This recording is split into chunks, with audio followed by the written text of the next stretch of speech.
Alrighty, well, now we come to Conquest: The Planet of the Apes. Arguably one of the ones with the most potential, which ended up being probably the biggest mixed bag of the series. I can't really go far as to say that it's quote unquote bad, but at the same time it's not very good. At least at least as an overall finished product, because there are things about it that really work and work phenomenally well. I would say even on the level of the first one. But again, there are just other aspects of it that really just hold it back, and I dare say even make it a little cheesy and or campy. But enough of that. It takes place about 20 years after Escape from the Planet of the Apes, with Armando, still played by Ricardo Montalban, the head of a circus, still keeping the baby of Cornelius and Zira, who he has renamed Caesar, as one of his circus chimps. In fact, his star circus chimp, and he's keeping him sheltered away at the request or out of respect for his parents. However, in the past 10 years after Escape from the Planet of the Apes, the plague that Cornelius mentioned has come to pass. The plague that kills all of Earth's pets. Now again, once again, kind of a history coming to fruition, or at least history according to this series. Humans, in their desire for some type of household companionship in the form of an animal, adopted apes as pets. However, seeing their capacity to learn and understand certain gestures, certain orders better than dogs and cats, apes' position as pets soon turned to slaves. So within the next 10 years, America basically became this kind of police state, this very kind of Nazi Germany-esque place where apes are essentially treated like property. They are treated like servants. They are persecuted. They are repeatedly mistreated when they fail to follow their orders. While at the same time they are growing steadily more intelligent by taking the orders of their human masters. Caesar does not like this, and eventually a chain of events is set in motion that will eventually lead to Caesar starting this kind of ape revolt, hence the title, Conquest of the Planet of the Apes.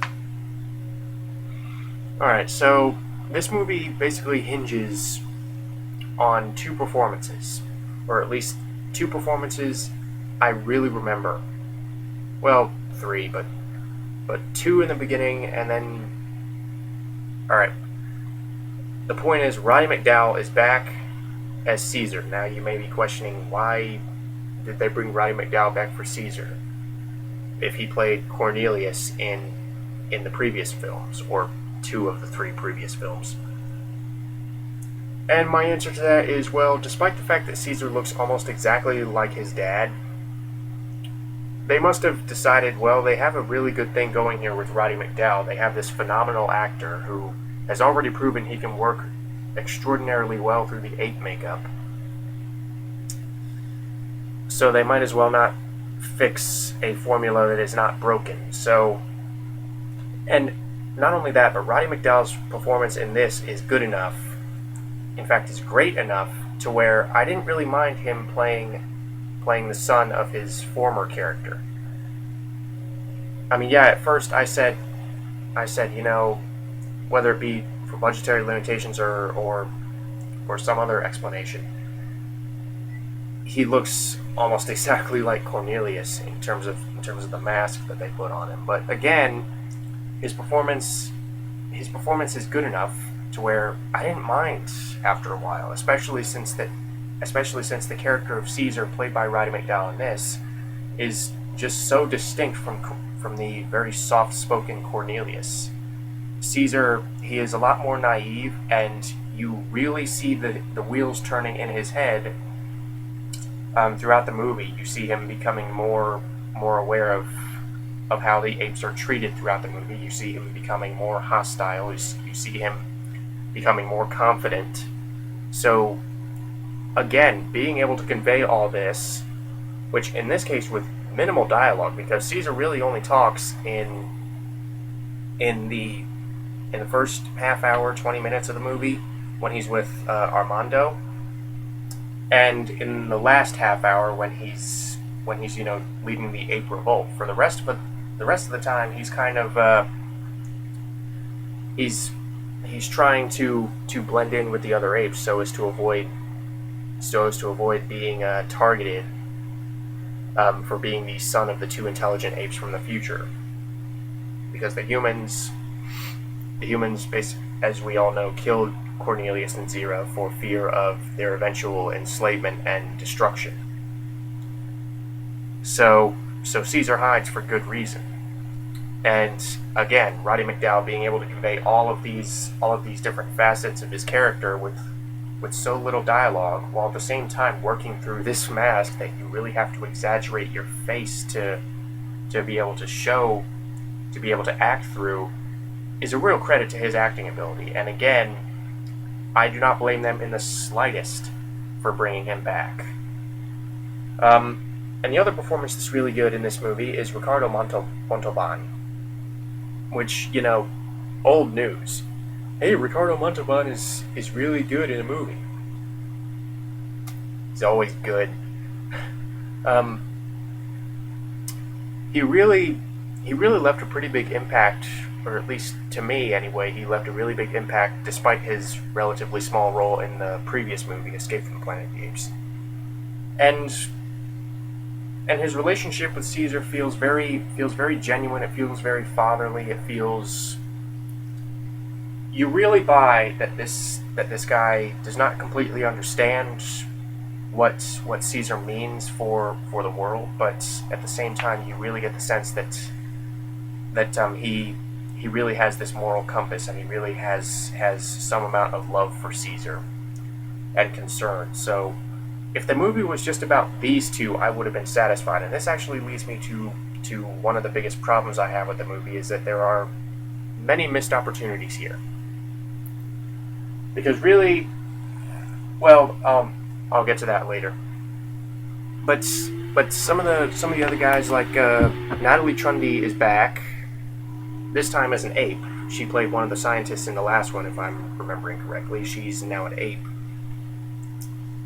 Different character, obviously. She plays Caesar's love interest. I don't know her name, but she doesn't really get much to do this time around. And honestly, her character felt pretty superfluous to the whole thing, except at the very end.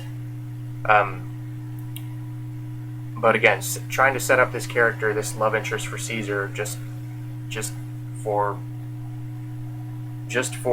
one little purpose at the end, seemed like kind of a waste. And Harry Rhodes, I believe, is it Harry Rhodes who plays McDonald? Yes, it is. McDonald, this African American guy who sides with Caesar eventually, based on the film's allegorical premise. Because I've heard a lot of people, or at least some people, compare this to the Watts riots, which they're not really too far off, especially toward the end. But yeah, having an African American side with Caesar is a pretty interesting idea, and again, I wish they had kind of focused on that more.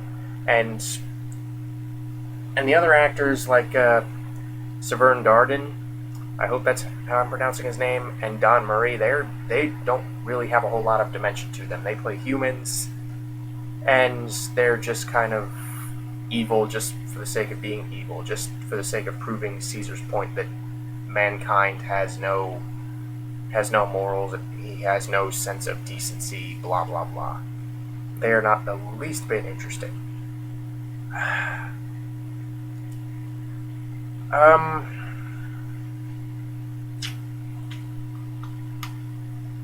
yeah, that about does it for the acting. Unfortunately, Kim Hunter is nowhere to be found, but I couldn't really see her finding a place here. At least not a place that would compare to her role as Dr. Zira in the previous movies. But again, back to the missed opportunities of this movie. It really comes down to the setting, and this is something that they kind of borrowed from the previous movies, but at the same time kind of borrowed from the book. Um, which is the apes kind of gradually turning into these slaves after initially being adopted as pets. Well, first of all, there's a difference between showing and telling. When Cornelius explained this in the previous movie, yeah, you could kind of make fun of it, but at the same time it was played straight enough to where, yeah, I could take this seriously. But when you actually see it, and when you see all these very cheap-looking ape extras, and and I'm not trying to rag on the film's budget. The budget was really nothing to brag about. I think it was less than $2 million that this movie had as a budget. So I'm not doubting that they probably did the best with what they could. But the apes in this movie, there's not really a whole lot of distinction between them. Not only do each of the ape species, the gorillas, the chimps, the orangutans, all wear the exact same clothing, but most of their masks look exactly the same, with a few exceptions, because obviously Caesar looks different than all the rest of them. Natalie Trundy's character looks different than all the rest of them, blah, blah, blah. But the gorillas all look the same, the orangutans all look the same. So, and that really that's not really a huge problem, or at least not a deal breaker until the last 30 minutes, which is the uprising, which is where I was just thinking, with a bigger budget, this would probably be really cool. This would probably be very impactful. But again, I was just kind of distracted by the fact that this movie,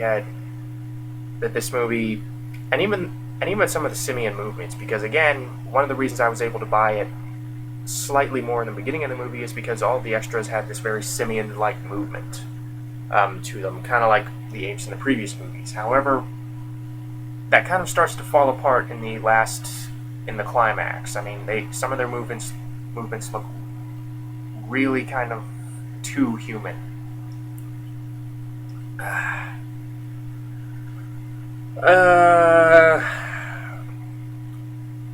And also some of the missed opportunities in terms of what topics this one chooses to tackle. Because again, I would have been completely satisfied if this was just a movie that built on the relationship between Armando and Caesar. And what we get here, the few scenes that we do get between the two, are great. But when Armando is out of the picture, it just feels like the movie really kind of goes down in quality. And I'm not just saying that because Ricardo Montalban is gone. I'm saying that because you really could have had a very interesting plot here, and you just kind of throw that away for something else. And the same thing, I was thinking the same thing when Caesar begins talking to McDonald, the African American. And this movie at times really wants to hammer home the points of the slave's right, and the slave's rejecting his role as a slave, and blah blah blah. I really think they could have tied that in a bit better and a bit less ham-handed than they did, because really, aside from the imagery and aside from the one or two conversations that Caesar has with McDonald, there's really not too much discussion about it. A lot of the time, the movie just kind of falls back on ape uprising and forging weapons, and you can really predict where the plot is going. There's not really a whole lot in the way of interesting conversation this time around, and I think some of that has to do with the fact that the humans in this movie, or most of them anyway, are painted with just the broadest brushstroke of, I'm evil, right down to the point where a lot of the humans in charge are dressed in these very black, Gestapo-looking uniforms. And it would be one thing if we saw the progression to this point. This movie picks up, again, 20 years after the last one. And not only does this kind of contradict what the humans' goals were in the previous movie, which was to prevent the future that Zira and Cornelius were talking about, but it also seems pretty jarring just in terms of linear storytelling, because you are going from what is supposed to be this very regular 70s society to this early 90s almost complete turnaround. At times it looks like an episode of The Twilight Zone, where all the dogs and cats are dead.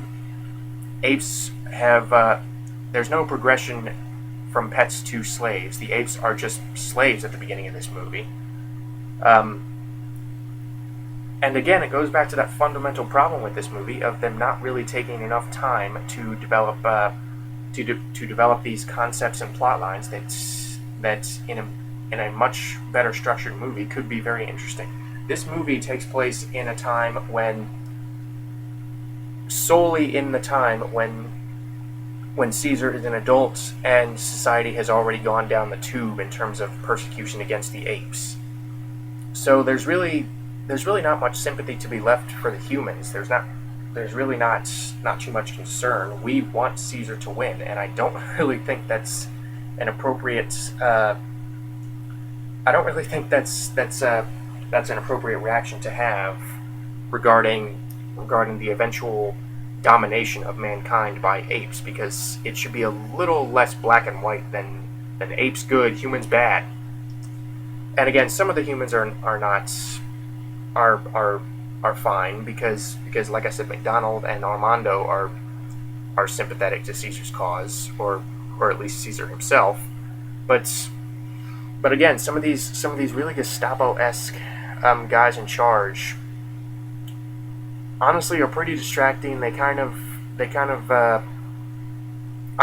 weaken the film as a whole, because again, they aren't really very interesting.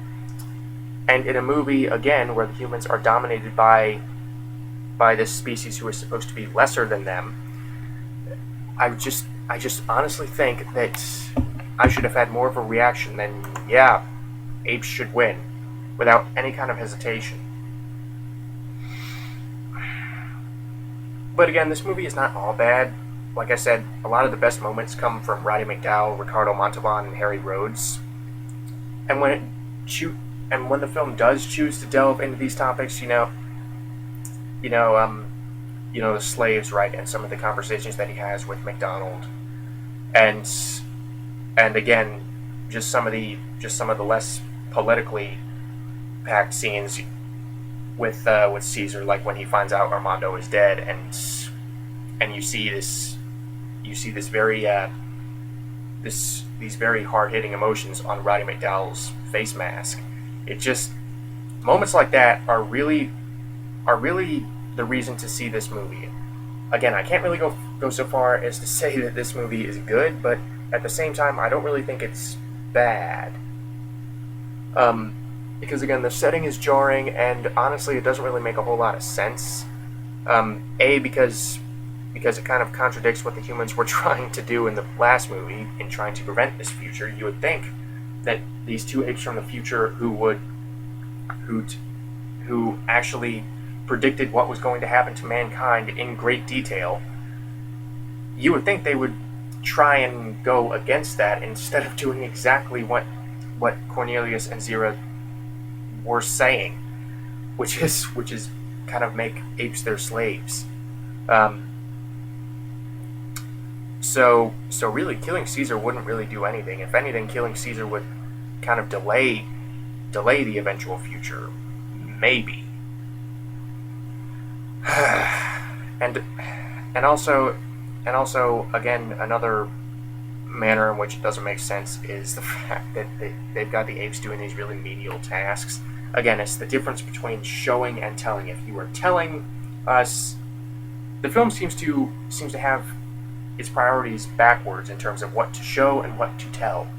It chooses to show the apes doing these kind of menial tasks, like being a waiter at a restaurant and mopping up the floor, which kind of raises some food safety concerns. Would you really want your food delivered by an ape, even an intelligent ape?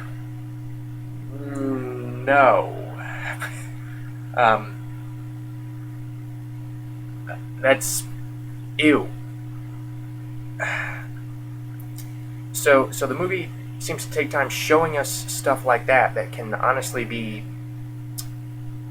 rob the movie of its credibility in terms of being unintentionally silly and somewhat cheesy. And the movie chooses to tell us about events that could potentially lead up to this and make this whole scenario more interesting. Like I said, if this movie had showed the gradual shift from apes being pets to apes being slaves, that would be one thing. But again, we are just kind of thrown into this world without much in the way of properly developing it. And I think the movie knew that too, because at the very beginning, they have Caesar and Armando deliver this very blatant and clunky exposition, you know.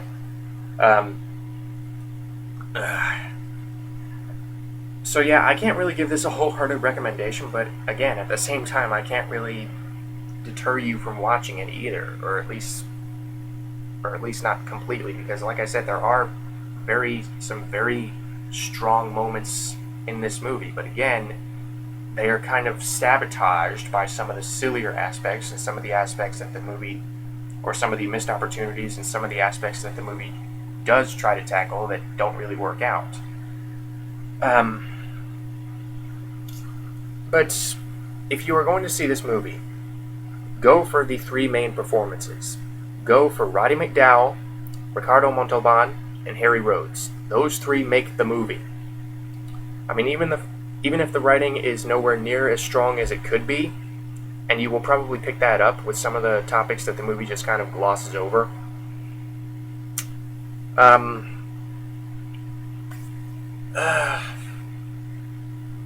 It's those three performances and numerous strong moments that really prevent me from entirely turning my head, or at least turning my head away from this one. So, yeah, Conquest of the Planet of the Apes. Eh?